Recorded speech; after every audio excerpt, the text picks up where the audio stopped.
Nacido en una ciudad donde ser diferente no era una ventaja, Lamine Yamal aprendió desde pequeño que el talento no siempre basta. Su piel, su nombre, su origen, eran motivos suficientes para ser rechazado en los campos donde soñaba jugar. Mientras otros niños recibían elogios y oportunidades, a él le cerraban puertas antes de que pudiera demostrar quién era realmente. Pero lo que nadie sabía era que ese mismo rechazo encendía un fuego silencioso en su interior. Un fuego que no buscaba venganza inmediata, sino algo más devastador: convertirse en tan grande, tan indispensable, que el mundo entero se viera obligado a reconocer a quien una vez ignoraron. Esta es la historia del niño al que intentaron callar, y que hoy hace temblar al mundo con cada toque del balón. Lamine Yamal nació en Esplugues de Llobregat, una ciudad que colinda con Barcelona pero que vive a la sombra de sus luces. Desde muy joven, el entorno le recordaba constantemente que no pertenecía del todo. Su padre, de origen marroquí, y su madre, ecuatoguineana, sabían que criar a un niño con sangre africana en una sociedad que, a pesar de su modernidad, aún cargaba prejuicios invisibles, no sería tarea fácil. Desde pequeño, Lamine mostró un talento natural. El balón, parecía entenderlo. No lo dominaba solo con los pies, sino con la mirada, con el ritmo de su cuerpo, como si estuviera conectado al juego de una forma casi espiritual. Pero eso no bastaba. Cuando otros niños con apellidos catalanes recibían becas, oportunidades y entrenadores personales, él debía ganarse cada minuto en la cancha. En la escuela, algunos profesores lo llamaban por el apellido equivocado o lo confundían con otros niños morenos. En las gradas, padres de otros equipos murmuraban comentarios racistas cuando él tocaba el balón. Demasiado callejero, juega bien, pero no es Barça material. A veces lo decían en voz baja, otras veces sin pudor. Él no respondía, solo lo escuchaba, lo absorbía y lo convertía en combustible. Su madre era su roca. Trabajaba doble turno limpiando oficinas para que Lamine pudiera asistir a entrenamientos y partidos. Su padre, ausente durante varios años, apenas comprendía el impacto que tenía el fútbol en la vida del niño. Para Lamine, el fútbol no era un juego, era una vía de escape, una forma de construir un futuro donde no dependiera de los favores de nadie. Cuando tenía 7 años fue rechazado por una cantera local con el comentario: «Tiene calidad pero no encaja en nuestro perfil». ¿Qué perfil? ¿Qué significaba eso? Su madre no hizo preguntas, solo lo abrazó fuerte y le dijo: «No necesitas encajar, hijo. Solo necesitas brillar lo suficiente para que nadie pueda ignorarte». Esa noche, Lamine no durmió. Se quedó en su pequeña habitación viendo repeticiones de Ronaldinho, Neymar, Messi, jugadores que también fueron distintos, jugadores que un día lo cambiaron todo, y se hizo una promesa: un día no van a tener más opción que llamarme por mi nombre. A los 9 años, el FC Barcelona lo descubrió en un torneo escolar. No fue amor a primera vista. Algunos entrenadores dudaban. Demasiado individualista, falta de disciplina táctica. Pero uno de ellos, un hombre de mirada, cansada pero alma intuitiva, vio más allá. «Este niño no juega, este niño sueña con el balón», dijo. Así ingresó a La Masía, el centro de formación de talentos del Barça. Era un mundo completamente nuevo, estructurado, elitista, competitivo hasta lo inhumano. Muchos venían de familias con contactos, con apellidos históricos, con historias de padres exjugadores. Lamine solo tenía su habilidad y una determinación brutal. Durante sus primeros meses, se sintió invisible. Los entrenadores apenas le daban minutos, lo usaban como suplente, lo mandaban a posiciones donde no podía destacar. Y sin embargo, no se quejaba. Entrenaba más, llegaba antes, se quedaba después, observaba, analizaba, aprendía, y cuando le daban 5 minutos, hacía magia. Una noche, después de un partido en el que ni siquiera fue convocado, rompió a llorar en silencio, en el vestuario vacío. Se sentía frustrado, atrapado. Su madre lo encontró más tarde y le dijo algo que cambiaría su mentalidad para siempre. No tienes que demostrarles que eres bueno. Tienes que hacer que se arrepientan por haber dudado de ti. Fue a partir de ahí que todo cambió. Lamine dejó de esperar oportunidades. Las tomó. Cada vez que tocaba el balón, lo hacía como si fuera la última vez. No jugaba para gustar, jugaba para marcar la diferencia. A los 12 años ya era el nombre que todos sus compañeros susurraban con respeto. Los entrenadores que antes lo ignoraban, ahora le pedían consejos a otros sobre cómo gestionarlo. Su talento era tan evidente que se volvió imposible de ignorar. Pero lo más impactante no era su técnica, su regate o su velocidad. Era su actitud, su hambre, su rabia contenida. Cada pase, cada gol, cada asistencia era una declaración. Estoy aquí, no me pueden callar. Mientras otros niños jugaban con alegría infantil, Lamine jugaba con una intensidad que asustaba. Era como si cada partido fuera una oportunidad de destruir las etiquetas que la sociedad le había impuesto. Y lo estaba logrando. A pasos firmes, silenciosos, pero devastadores. A los 14 años, Lamine Yamal ya no era un secreto. Su nombre comenzaba a resonar fuera de las paredes de la Masía. Los cazatalentos de media Europa lo observaban con creciente interés, mientras que los medios locales empezaban a escribir pequeños artículos sobre el niño diferente que hace magia con el balón. Pero con la atención llegaron también los desafíos. Primero, la presión. Entrenadores comenzaron a exigirle más que a los demás. Si él cometía un error, era imperdonable. Si otro lo hacía, era parte del proceso. Algunos compañeros, sintiéndose eclipsados por su brillo, comenzaron a aislarlo. Había celos. Había racismo disimulado, comentarios disfrazados de bromas. Tú juegas así porque vienes de la calle. Seguro tu papá te enseñó esos trucos en Marruecos. ¿No? Lamine no respondía. Sonreía y jugaba mejor. A los 15 años, el primer gran conflicto interno golpeó su mundo. Una lesión. Un desgarro muscular lo dejó fuera por varias semanas. En la Masía, eso podía significar el olvido. Alguien siempre estaba listo para tomar tu lugar. Mientras se recuperaba, veía cómo otros ocupaban su sitio en el 11 titular, cómo su nombre desaparecía de los informes técnicos. Fue en esa etapa cuando volvió a sentir el sabor del rechazo. Algunos entrenadores comenzaron a sugerir que quizás no era tan especial, que tal vez era un jugador de momentos, no de consistencia, un fogonazo más. Pero Lamine no se rindió. Mientras otros descansaban, él estudiaba partidos. Aprendía nuevos sistemas tácticos. Fortalecía su mente con lecturas que pocos adolescentes comprendían.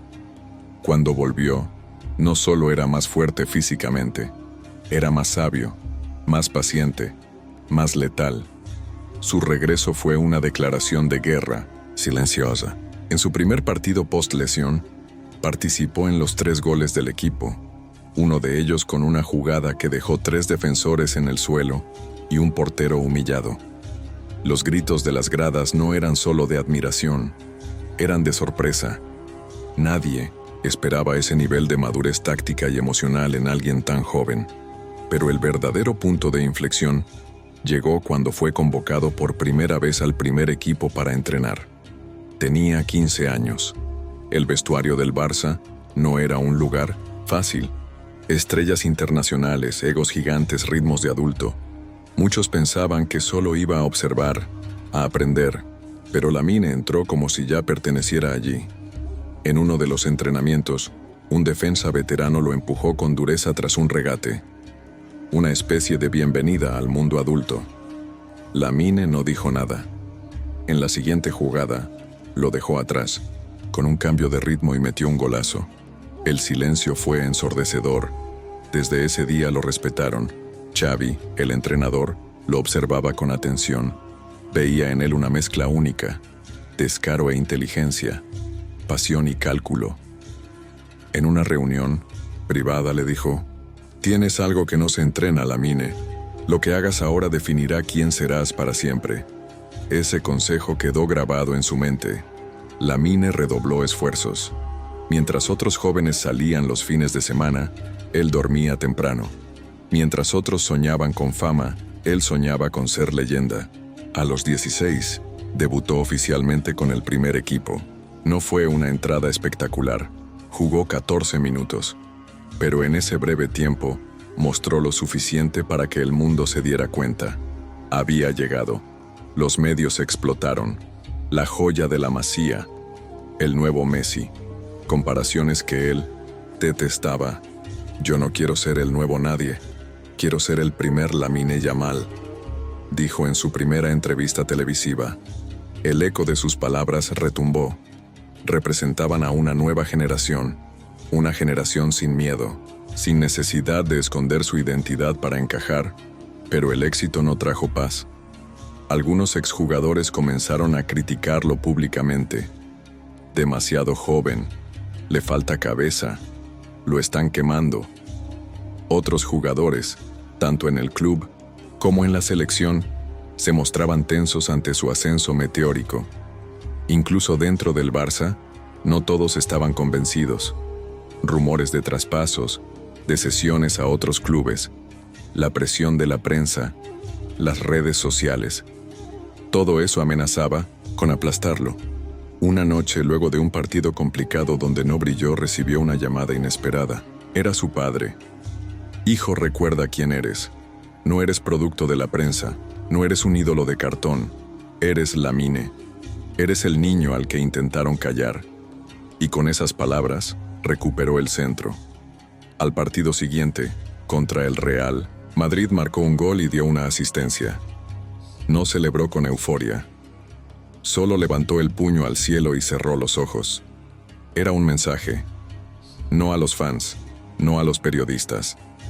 A sí mismo. Desde ese día, algo cambió en su forma de jugar. Ahora no solo jugaba bien, jugaba con propósito. Cada partido era una respuesta. Cada pase, un manifiesto. Cada mirada al banquillo, una advertencia. Estoy aquí para quedarme. El estadio coreaba su nombre, pero él seguía enfocado, porque en su corazón aún guardaba los murmullos de rechazo, las miradas de desprecio, los silencios que dolían más que las palabras. Y sabía que su historia apenas comenzaba. Con cada partido, Lamine Yamal demostraba que no era una moda pasajera, era una revolución silenciosa, uno que no gritaba, pero que rugía con cada balón que tocaba. Pero como todo camino hacia la grandeza, aún faltaba lo más difícil: resistir en la cima y demostrarle al mundo que estaban equivocados. A los 17 años, en medio de una temporada clave, ocurrió lo que nadie esperaba: una nueva lesión, esta vez más grave. Una entrada dura en un partido de Copa lo dejó fuera por meses. La misma prensa que lo había llamado el heredero comenzó a cuestionarlo. ¿Era demasiado frágil? ¿Lo subieron demasiado pronto? ¿Y si ya vimos lo mejor de él? Volvió el ruido. Volvieron las dudas. Pero él no dijo nada.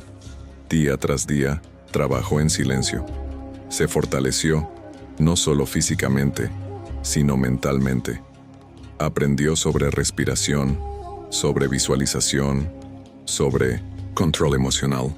Vio antiguos partidos de jugadores que admiraba, como Iniesta, Ronaldinho, Messi, no para imitarlos, sino para aprender cómo habían enfrentado sus propios demonios. Y cuando regresó, lo hizo como un hombre que había cruzado el fuego.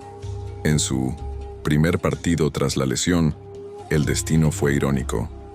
Jugaban contra el club que, años atrás, lo había rechazado por su origen.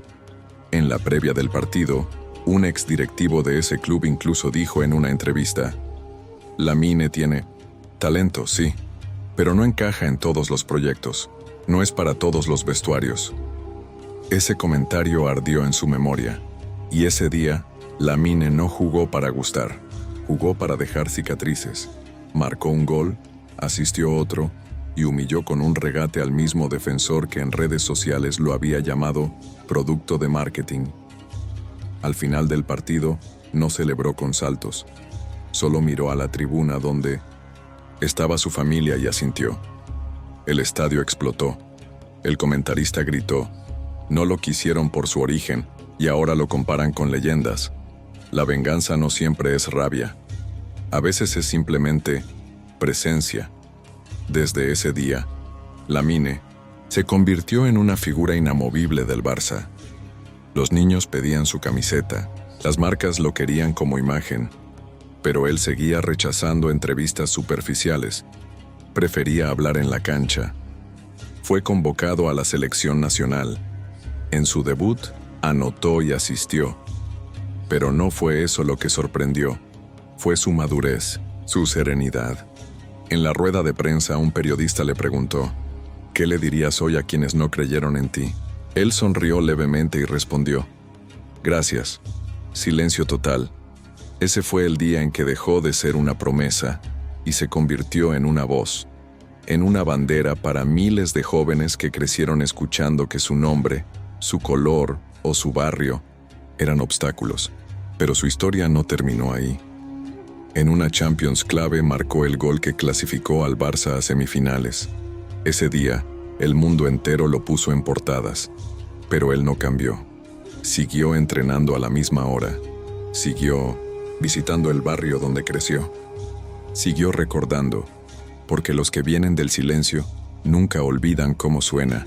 Y ahora, con apenas 18 años, Lamine Yamal no solo es uno de los mejores futbolistas de su generación, es un símbolo de resistencia, de dignidad, de venganza, dulce y silenciosa. Porque mientras el mundo buscaba al nuevo Messi, él construía su propio legado. ¿Tú qué opinas? ¿Lamine Yamal es solo el futuro o ya es el presente del fútbol mundial?